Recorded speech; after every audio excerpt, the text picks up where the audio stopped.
සියලු දෙනාම සාදරයෙන් පිළිගන්නවා සිවිල් ඉංජිනේරින් අපි YouTube channel එකෙන් අරගෙන මේ වීඩියෝ එකටත්. ඉතින් මේ වීඩියෝ එකෙන් අපි කතා කරන්නේ ඔයගොල්ලෝ ගොඩාක් ඉල්ලපු දෙයක් තමයි. ඒ තමයි කොහොමද AutoCAD free install කරගන්නේ කියන එක. ඉතින් මේකදී අපි කතා කරන්නේ අවුරුදු 3ක student license එකක් එක්ක AutoCAD install කරගන්න විදිය. හරි. මම ඉස්සෙල්ලම එහෙනම් මේ ගැන කතා කරන්න. මම මේ link එක පල්ලෙහා description එකේ ඔයගොල්ලන්ට දාලා දෙන්නම්. මේ link එකෙන් ඔයගොල්ලන්ට පුළුවන් මේ Autodesk එකේ යාලා page එකට ගිහිල්ලා මේ විදිහට මේ ඔයාලට AutoCAD free download කරගන්න. ඉතින් මම ඒකේ steps ටික කියලා දෙන්නම්. ඔයාලට පුළුවන් ඔයා ස්ටුඩන්ට් කෙනෙක් නම් මෙතනින් ඔයාලට account එකක් Autodesk වල මීට කලින් හදලා තියෙනවා වෙන software ගන්න. ඔයාලට මෙතනින් sign in වෙන්න පුළුවන්. එහෙම වුණොත් එහෙම sign in වෙලා ඔයාලට ගන්න පුළුවන් මේ software එක. ඉතින් ඒ වගේම තමයි ඔයා ස්ටුඩන්ට් කෙනෙක් හෝ educator කෙනෙක් නැත්නම් ඔයාලට full license version එක ගන්න පුළුවන්. trial එකක් විදිහට දවස් 30ක free trial එකක් තියෙනවා. ඒ free trial එක ගන්න පුළුවන් දවස් 30කින් expire වෙනවා.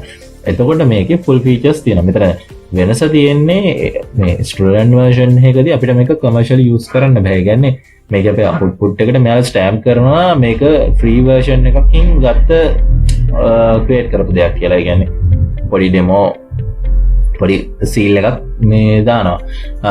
ඒ වගේම තමයි ඉතින් අපි ස්ටුඩන්ට් කෙනෙක් විදිහට මේ ස්ටුඩන්ට් version එක ගන්නවා නම් අවුරුදු 3කට අපිට පුළුවන් මෙතන creator account ගිහිල්ලා account එකක් create කරන්න. ඉතින් බලමු කොහොමද ඒක කරන්නේ කියලා. මේ විදිහට click කරාම එයාලගේ පොඩි dialog box එකක් එනවා. මෙතනින් අපෙන් අහනවා country tentative region. ඉතින් අපි බලමු ශ්‍රී ලංකා අපි country එක දෙනවා.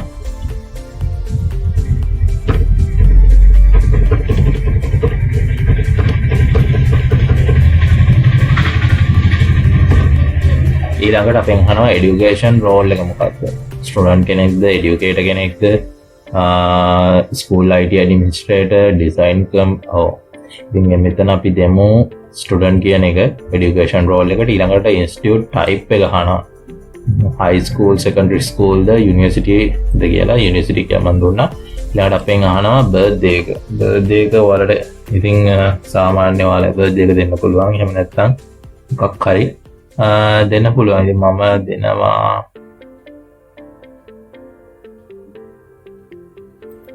යුලි 6 එක දෙමු.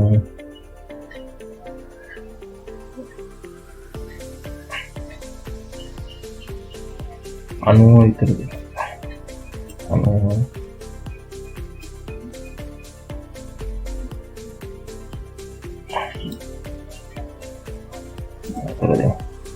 next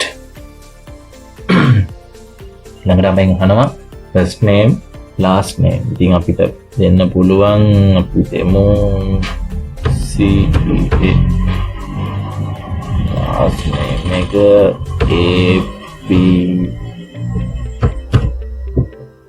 email address එක ගන්න. මේ email එක වැඩ කරන email එකක් දෙන්න. මොකද මේකේ ඒගොල්ලෝ confirmation code එකක් මේ verify කරන්න එනවා. ඉතින් ඒ නිසා අනිවාර්යෙන් මේ email එක අපි ළඟ තියෙන email එකක් දෙන්න ඕනේ. ඉතින් බලමු email එකක් දෙමු. ඊළඟට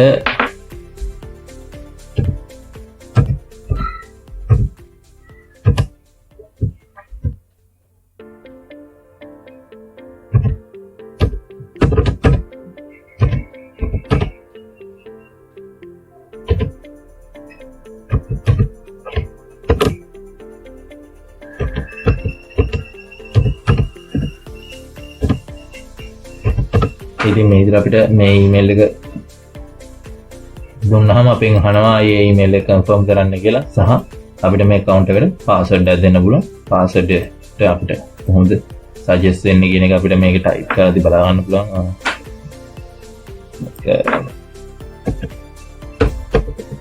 මේක ළඟ suggested password එකක් එනවා. ඉතින් අපිට කියන්න at least one letter එකක් කියන්න, one number එකක්, minimum 8 character, at least 3 unique characters. මොකක්කෝ characters unique වෙනස් characters 3ක් පාවිච්චි කරන්න. ඒ කියන්නේ එකම දේ පාවිච්චි කරන්න නැතුව කියන එක තියෙනවා. ඊට පස්සේ I agree to Autodesk term and use of and the ඒ කියන්නේ මෙයාලා මේ term and condition වලට අපි එකඟ වෙනවා කියන එක. ඉතින් ඔයාලට කැමති නම් මෙතනින් ගිහින් මේක ක්ලික් කරලා කියවන්න පුළුවන් සහ ප්‍රයිවසි ස්ටේට්මන්ට් කියවන්න පුළුවන්. ඉතින් අපි මේකට කැමති වුණත් අකමැති වුණත් අපිට මේක ඕන නම් මේකට ඇග්‍රී වෙන්න වෙනවා. එතනින් අපි ඒක ඇග්‍රී වෙලා ඒ තන ඒ ස්ටෙප් එක පහු කරාට පස්සේ අපිට එනවා වෙරිෆිකේෂන්. එක අපි දීපු ඊමේල් එක අපිට වෙරිෆයි කරන්න කියලා. එකට අපි අර දීපු ඊමේල් එකට ලොග් වෙන්න ඕනේ. ඉතින් එහෙම ලොග් වුණාම අපිට බලාගන්න පුළුවන් ඔටෝඩෙස්ක් එකකින් ඒගොල්ලෝ අපිට වෙරිෆයි කරන්න ඊමේල් එක වෙරිෆයි කරන්න මේ විදිහට එවලා තියෙනවා. ඉතින් ඒකට ගිහිල්ලා වෙරිෆයි ඊමේල් දෙන්න මේ විදිහට දුන්නාම අපි ආය අලුත් පේජ් එකට ලෝඩ් වෙනවා මේක. ඉතින් මේක අපේ අහනවා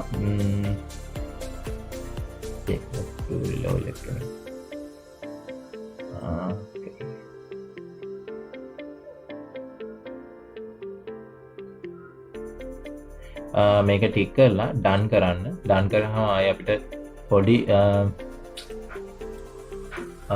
තියෙනවා ස්ටෙප් ටිකක් මේකේ මේ ෆ්‍රී සොෆ්ට්වෙයාර් ගන්න මේකේ ෆිල් කරන්න. මේක අහනවා name of the educational institute. මම මේක දාන්නම්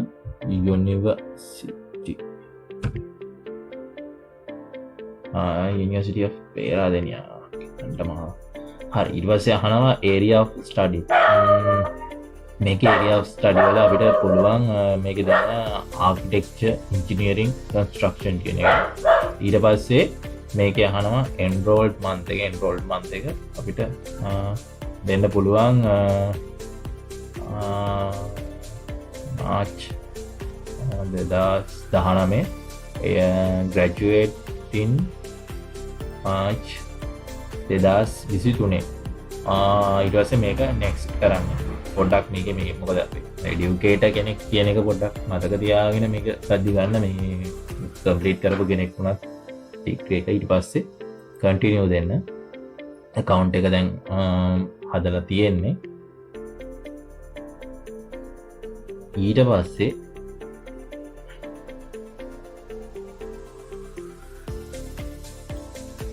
ඔයාලට බලා ගන්න පුළුවන් අපි හදපු account එක අපි දැන් ලොග් වෙලා තියෙන්නේ. මේකේ අපි ඕන කරන version එක තෝරන්න ඕනේ. ඉතින් අපිට පුළුවන් AutoCAD 2018 19 20 21 මේ ටික තියෙනවා. අපිට අපේ තියෙන PC එකේ requirement එකත් එක්ක whole app එකේ requirement එකත් එක්ක මේක select කරන්න පුළුවන්. මම 2020 select කරනවා. select කරලා අපෙන් අහන operating system එක OS එක මොකක්ද select කරන්න ඕනේ කියලා. මම ඒකෙදි select කරනවා Windows 64 bit කියන එක. මම මේක කියලා දෙන්නම් කොහොමද 64ද නැත්නම් අපි දැන් 2019 වගේ version එකක් ගියොත් අපිට 32 64 කියන දෙකම තියෙනවා ගන්න.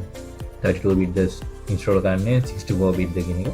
ඉතින් ඕගොල්ලන්ට මේක සිලෙක්ට් කරගන්න එක කොහොමද කරන්න කියන එක සම්බන්ධව අවබෝධයක් නැත්නම් මේ උඩ පේන වීඩියෝ මේ වීඩියෝ කාඩ් එකෙන් ඔයාලට බලන්න පුළුවන්. අපි කොහොමද මේ සම්බන්ධව කරන්නේ මේ තෝරගන්නේ කොහොමද කියන එක ගැන කරපු වීඩියෝ එක. ඉතින් ඒකෙන් ඔයාලට අවබෝධයක් ගන්න පුළුවන් කොහොමද මේක මේවා කරන්නේ කියන එක. ඉතින් මම සිලෙක්ට් කරන්න AutoCAD 20 මට ඕනේ සහ මගේ ඔපරේටින් සිස්ටම් එක තියෙන 64 bit. මම ලැන්ග්වේජ් එක සිලෙක්ට් කරනවා ඉංග්‍රීසි කියන එක. ඊළඟට පුළුවන් සිලෙක්ට් කරලා මේජර් වල ඩවුන්ලෝඩ් කරගන්න පුළුවන්. ඉතින් මේ වීඩියෝ එකේදී මම කතා කරේ කොහොමද AutoCAD මේ ස්ටුඩන්ට් version එක ඩවුන්ලෝඩ් කරගන්න කියන එක සම්බන්ධව. ඉතින් මම ඊළඟ වීඩියෝ එකේදී කොහොමද මේක ඉන්ස්ටෝල් කරගන්න කියන එක ගැන කියන්නම්. ඒක පොඩි වීඩියෝ එකක් එන්න. එතකොට මොකද කෙනෙක්ට අර ඩවුන්ලෝඩ් කරගන්න එක ගැටලුවක් තියෙන කෙනෙක්ට මේ වීඩියෝ එක සහ ඉන්ස්ටෝල් කරගන්න එක ගැටලුවක් තියෙන කෙනෙක්ට මේ වීඩියෝ එක වෙනම බලන්න පුළුවන්. ඒ වගේම තමයි ඔයගලන්ට මේ අවශ්‍ය නම් අපිට අපි හිතාගෙන ඉන්න විදිහට මේ කොහොමද මේ AutoCAD අපි ලයිසන් version එකක් විදිහට දැන් ක්‍රැක් කරලා කොහොමද software එක ගන්න කියන එක ඉතින් ඒ සම්බන්ධව ඔයාලට විස්තර මොනවද දැනගන්න තියෙනවා. අපල්ලා කමෙන්ට් section එකේ කමෙන්ට් එකක් දාන්න අනිවාර්යෙන්ම. I think තවත් මේ වගේ වීඩියෝ එකකින් හම්බෙමු. ඔබ සැමට සුබ දවසක්.